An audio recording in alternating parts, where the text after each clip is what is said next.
Джин ироничным голосом. «А это что у нас тут? Современное искусство? Или новый стиль сияния носа? Музей Пикассо, держись».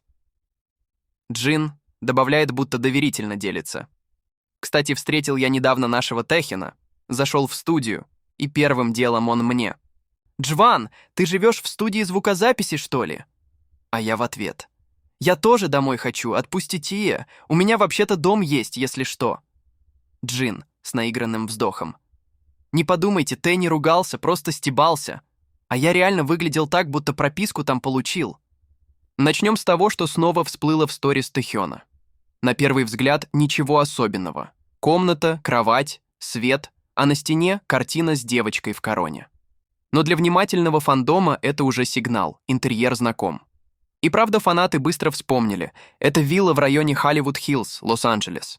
Эти особняки обычно сдаются в аренду для съемок, мероприятий и временного проживания селебритис. Холливуд-Хиллз — это целый отдельный мир. Белые фасады, панорамные окна, бассейны с видом на холмы и пальмы, которые обрамляют двор. По рынку такие дома стоят от 6 до 15 миллионов долларов и выше, а аренда может доходить до 90 тысяч долларов в месяц. Большинство построек датируются 20-40 годами, но почти все реконструированы под современный стиль. Что касается картины в кадре, девочка с короной — это элемент декора самой виллы. Автор работы в открытых источниках не указан. Такие произведения часто подбирают дизайнеры интерьеров именно для атмосферности, и это создает ту самую загадочную ауру, которая идеально ложится в сторис Тэ. Даже обувь вызвала обсуждение. Черные сапоги в стиле Сент-Лорен, аккуратные, с намеком на винтаж. Фанаты сразу начали искать модель, сравнивать каблук и швы, спорить, оригинал ли это или кастом. Но главное не в бренде, это часть образа Тэ, его стильный штрих, который армия моментально подхватывает. А теперь перейдем к самым интересным кадрам. На фото рядом с Тэ появились знакомые лица американской сцены. Первый — Тизо Тачдаун. Рэпер из Техаса, которого называют самым странным и самым ярким артистом новой волны.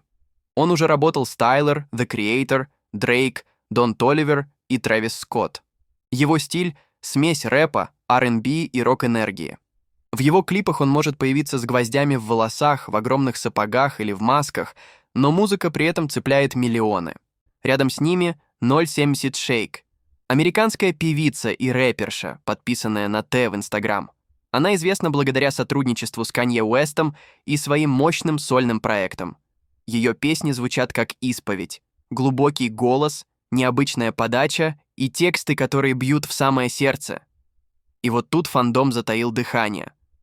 Неужели они работали над совместным треком? Не просто встреча, а именно студийная работа. Ведь все складывается. Вилла, атмосфера и такие имена рядом.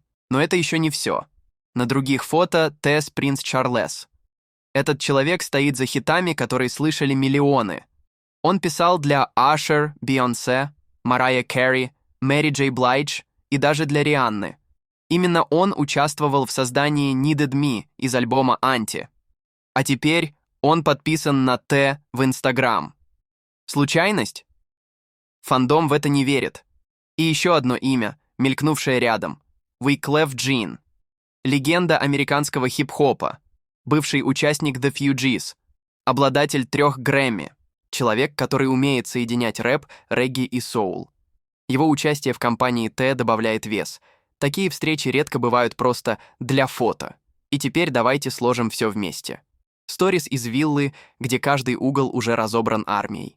Картина, ставшая новым мемом. Обувь, обсуждаемая так, будто это тизер к новой эре. И вокруг Тэ артисты мирового уровня. Тизо Тачдаун, 070 Shake, Принц Чарлес, Wyclef Jean. Фандом, конечно, не удержался и вспомнил. Именно в тот день Вигу выходили в прямой эфир в Инстаграм. А что, если они только что закончили запись совместного трека и сразу включили эфир? Писали в комментариях. Так что мы имеем целый пазл. Вилла в голливудских холмах, атмосфера творчества, легенды американской сцены и Тэхён, который снова говорит нам не словами, а картинками. И мы, как всегда, горим в догадках, что именно он готовит. Совместный трек, новый проект или просто оставляет следы, чтобы держать нас в напряжении. Одно ясно точно. Все это не случайность. А значит, нас ждет что-то действительно грандиозное.